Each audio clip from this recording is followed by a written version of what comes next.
Well, our next guest is here to help us cook, pray, and slay our way through Easter Sunday with the perfect brunch. So we would like to welcome Janai and Grace back to our Kitchen Saver Kitchen. We're so glad to have you. So glad to be here. Yes, if you didn't realize it, her blog is called Cook, Pray, Slay. That's why we did that at the beginning.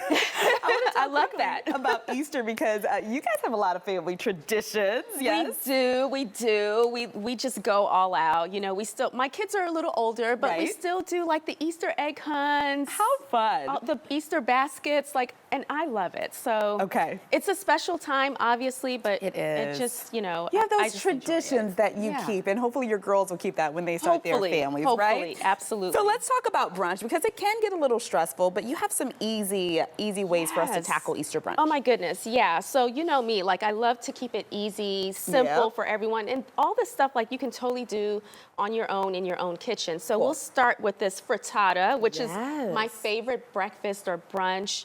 Basically, I don't know, do you know what frittata actually means? No, tell me. So in Italian, it actually means fried egg. Okay, perfect, simple. Yeah, right? So really simple, but really what you do, you can use your favorite ingredients. This has spinach, some mushroom, and there's some red peppers. I love it because it's so versatile. So you just basically take your egg mix and you take this pan here, I sauteed my onions and my mushrooms. Your veggies first, and dump the egg mix over that and just stick it in the oven for about 15 minutes. 15 minutes, and you're done. that's it. Yeah, okay. and it literally slides out of the pan. Oh, I love One question I get a lot about these is how do you know how many eggs to use, right? Oh, that's a good question. Yeah, that is a really great question. I typically, so this is a 10-inch pan. Yes. So I would use 10 eggs. Okay. If you're using a larger 12-inch pan, you'll use 12 eggs. So that's kind of a little tip that I use. I tell people, and you can't go wrong with that. Perfect. And you can just whip that up and everyone can just serve themselves, right? Absolutely. At the bar. And that's kind of what you have going here, the theme.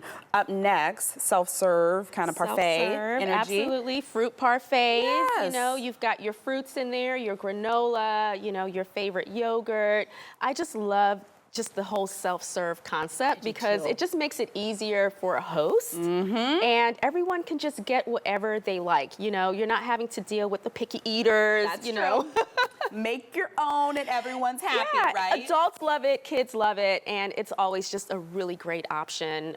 You know, you could pick it up and go and mingle and do whatever you want. Exactly. So and again, this is another thing where you could just use your favorite fruits.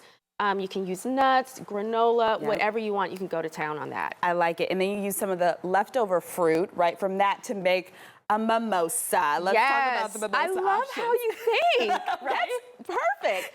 So absolutely. So again, we're going with the whole self-serve concept. Yes. We've got a little mimosa bar going here. How cute. And so I switched it up for you guys a little bit. So typically when you think of a mimosa, you're thinking the traditional orange juice. Yeah.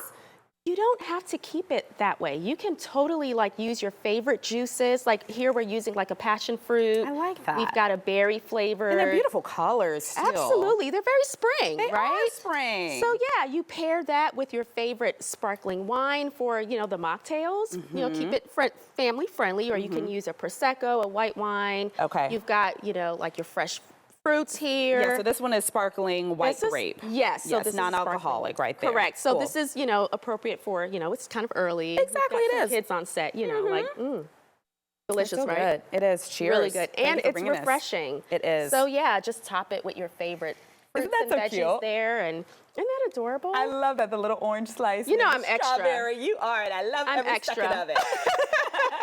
Last but not least, we have kind of the play on the charcuterie board. Absolutely. You know I love a great charcuterie board, right? And so you can do the same thing with your brunch items. You can use already pre-made pastries. I've got bagels, your favorite dips, your fruits and veggies in there, and just make it just beautiful and pretty, and people can munch off of it. Some dried fruits over here. Some dried apricots. Which it's I love. healthy, and again, everything on versatile. the table is healthy too. Absolutely. I try to keep it healthy, but there's something for everyone here. And so I just love the board concept because that whole communal eating, right? And True. gather around good food and good it's just company. so pretty to look at. Yeah. I want to quickly mention you have a class that you're teaching centered around the charcuterie board because it can be overwhelming with all of those meats and cheeses and what to pair with it and how to make it look pretty. Yes. Yeah, so thank you for mentioning that. So I do virtual charcuterie board classes, and they're so much fun. And I really love to take the whole mystery and kind of fear sometimes people have, because they could be a little intimidating. They can. So we just go through like all the steps of how to make your charcuterie board. We go through little tips and tricks to make it look pretty. Okay. And it's so much fun. So you can get all of that information on my website, cookprayslay.com. Everything is there for you. What's one of those tricks that you tell people to make it look pretty? What comes to mind? I always use like fresh herbs. Oh, so like we've got some mint over here, of course. You know, I've got my garden. Seriously. So, okay, fresh mint. Yes, you've got fresh mint, but you can so use like this here. Honestly, like all I did was I took like some cream cheese and I just laid like a rosemary sprig over it. You don't have to do much. It doesn't take much, you know. It's true. So that's what I always say. Just try to have those fresh little items and just a variety and, you know, like just a variety of colors and textures. You can't go wrong with that. Did you make this like rose? I did. Yourself out of meat? I did, and we go over that in the class. Okay. So I show people how to make the little salami roses and fun little shapes. Always wanted to know how to do that, so I'm gonna have to sign up for your class. Let me give the details about it. Thank you so much for all these tips. We appreciate it. Thank you so much for having me. So much fun. So again, Janina's having that virtual charcuterie building class on April 29th at 11:30. Is that time right? Yes. Perfect. You can register for this class and get a bunch of extra tips from her by going to cookprayslay.com. Again, that's cookprayslay.com.